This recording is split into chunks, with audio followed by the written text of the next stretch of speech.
Welcome to another BZPower set review. I am BZPower reporter Xccj, and today we're diving into the new summer Ninjago sets. This is set 70733 Blaster Bike. This set cost $19.99 USD, making this the cheapest set out of the summer Ninjago wave. You see, Cole has his blaster bike, and he's facing off against a ghost dragon. So you get two cool minifigures, as you kind of see on the top. Cole in his new outfit, and the ghost named Cowler, as well as two screamers. I guess that's what they're calling them. And then on the back, you have some alternate scenes showing the rapid-fire stud shooter. Another chasing with the dragon, some artwork with Cole versus Cowler, and some more functions, and an advertisement for the game. So it's pretty interesting, so let's see what's inside. Okay, here we have the 212 parts of the blaster bike. There are a few interesting ones. Most notably for me anyway are the new spring yellow-green pieces, or pale green. This has been a fairly rare color. Its most prominent use was on the feet of Unikitty, but it's showing up quite a lot in the Ninjago theme. So you got this spider leg here. You get one of those.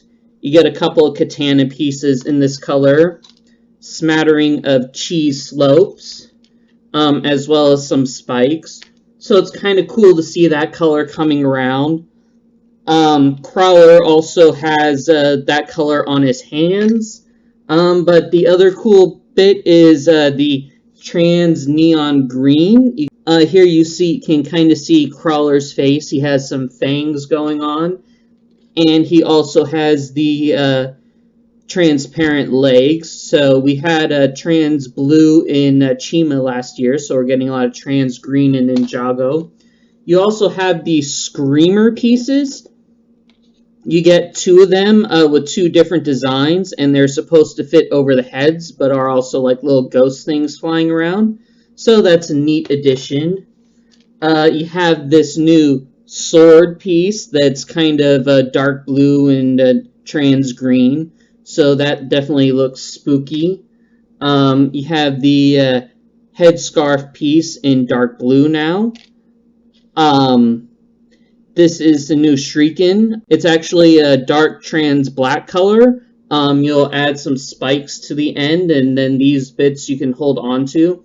So it's kind of the new collectible weapon of the wave. So off this base, you can build ones in multiple colors. So that's neat.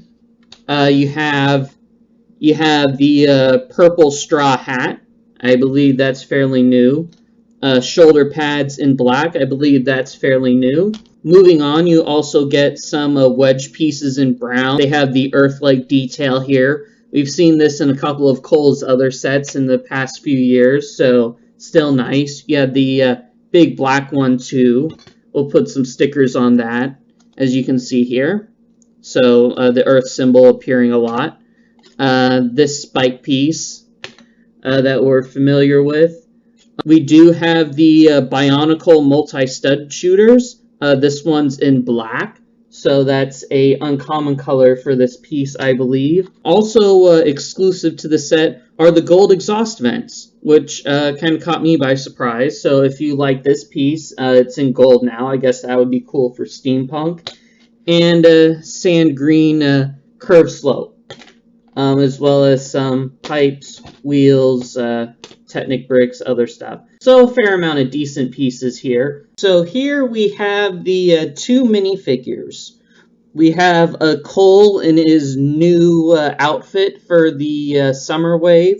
We have the ghost Cowler, and then we have two ghost screamers. First is Cole. He comes with a couple new weapons. The first is this kind of giant hammer axe thing, so that's kind of a neat design. The second is this new Shriekin. You can see the piece uses the spikes and the center bit there. These aren't actually elemental in the story, so the black is purely for decorations, but still fairly cool. And you can see Cole in his new outfit.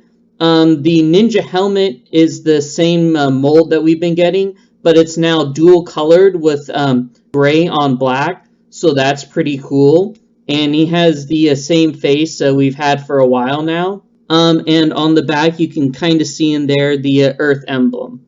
What's kind of interesting is by the time Cole gets on the blaster bike in the story, he's gone through a bit of a transformation that's not reflected in this figure, but maybe that transformation will show up in next year's sets. The enemy we get is the Ghost Towler. He's not a super rare ghost, but he's still kind of cool. He has the dark purple, dark blue, and trans neon green. You can kind of see his neck shows up through his head, but he's a ghost, so that's okay. You have kind of this ghost-like emblem on his back, so that's neat. He comes with this really cool new sword design, so I like that. And then, as I mentioned, we have the two Screamers. They're single molds with printing clips for the hands that can grab things, so they can grab like the weapon and go flying around. But I think one of the play features is that they can fit overhead. So now Cole has become possessed. Woo! So this reminds me of the head creatures from Alien Conquest a couple years ago, but definitely kind of cool. Neat design for the ghost theme. And it'll be interesting to see how these can be fit onto other minifigures. So a couple of decent characters. And here we have it, the full blaster bike. So in total we get the big blaster bike, a ghost dragon, the two Screamers, and then a few extra pieces. There's a fair amount of small ones, so it's nice. You get a lot of extra round studs for the stud shooter that we'll get to later. So first, let's look at the dragon. It's a mini dragon, and it has space for Cowler to sit on the back and fly around.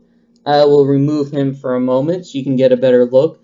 It has two clip connections on the neck, a small looking head, but still a interesting design, and the red spikes do well for the eyes.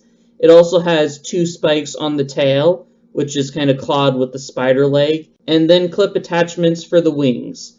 And it uses the angled plate here, as well as the pale green swords and spikes to give it a nice color. So the pale green works with the dark blue, and it looks pretty cool. My biggest complaint is it doesn't really have any legs, so when you kind of set it down, it fits flat. Which I would kind of like it if it had something to tilt upward.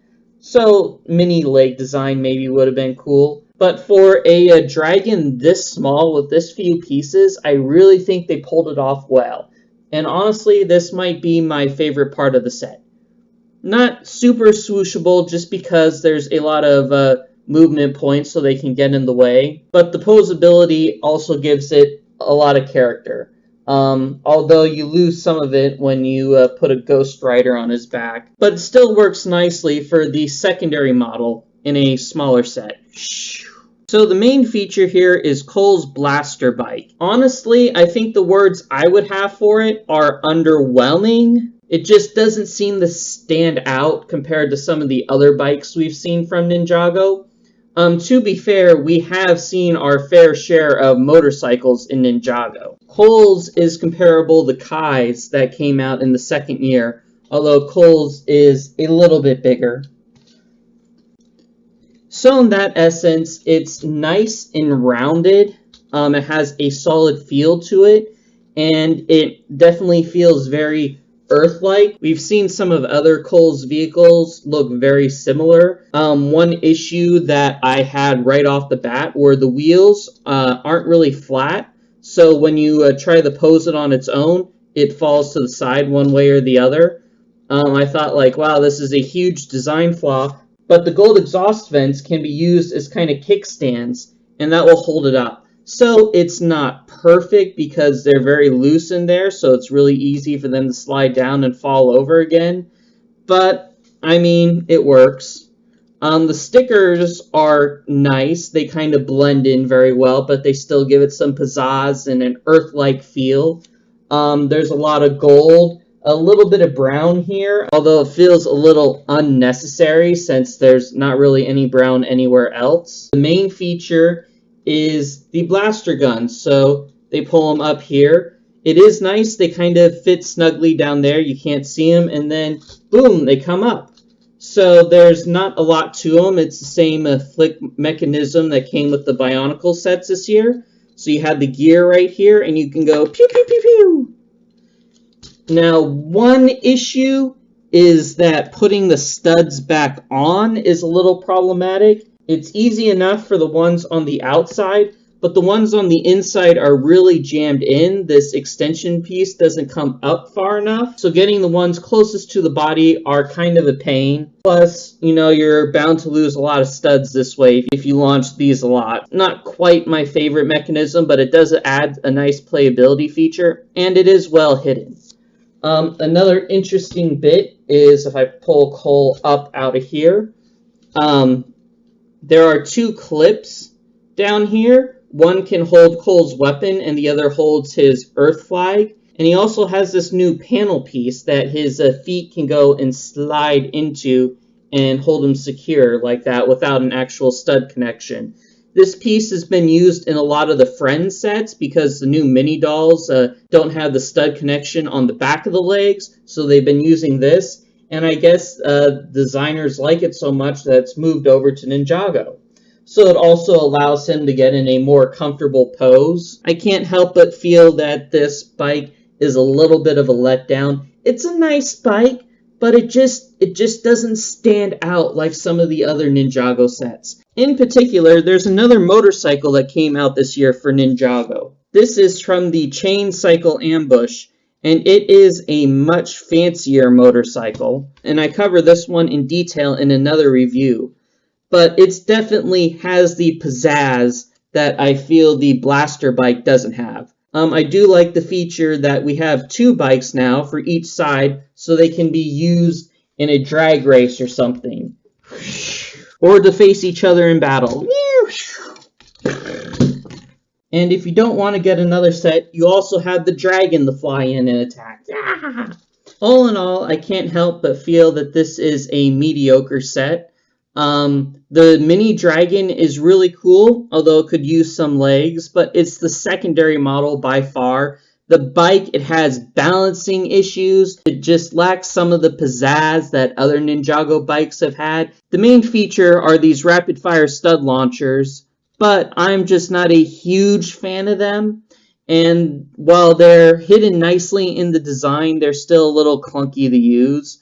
So it's not my favorite. So I can't help but say that this might be a Ninjago set that you should pass over. So far, I don't think this is the best value you can get for the set, even if it is the cheapest construction set out of the line. But still, it has some pluses with lots of black pieces, a lot of gold pieces, and some of the nice new pale green pieces from the Dragon. Well, thanks again for watching this BZPower set review.